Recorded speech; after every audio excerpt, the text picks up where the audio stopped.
It's a colorless, odorless, and tasteless gas and can be deadly, and it could be in your home. That's right. It's called radon. It's a natural radioactive gas that can cause cancer. It develops from the breakdown of uranium in the soil. Now, radon is found across the United States, but some areas have higher concentrations, including the Midwest. The Environmental Protection Agency created a map back in 1993.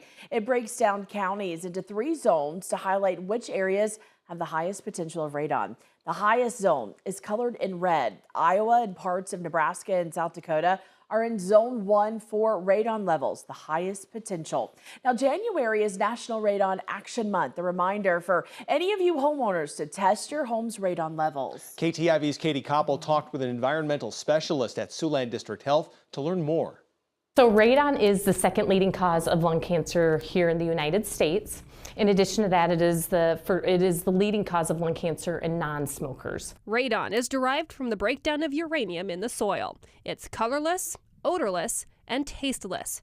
And the only way to know if it is impacting your home and health is to test for it. And if your levels are at or above 4 picocuries, we do recommend that you test again and then potentially maybe do some action to fix that. Alicia Sanders is an environmental specialist at the Siouxland District Health Department. She says here in Siouxland, testing your home's radon levels in the winter months is important. And why we recommend testing in January is because your house is closed up. So there's not a lot of air movement or anything like that. And we do recommend that you test in the lowest livable area of your home. So typically that is a basement for most people. Testing is easy, and you can do it yourself. This instruction manual goes step by step on everything that you need to do. So I've done it. I just did it last month. They've made it easier to follow, very nice pictures, step by step on what you need to do.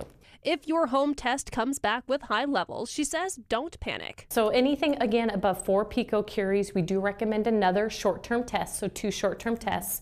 And it can be something as simple as sealing the cracks in your foundation, or it can go as far as contacting a licensed radon mitigator here in Iowa and working with them to see, to find out about a mitigation system and if one can get installed.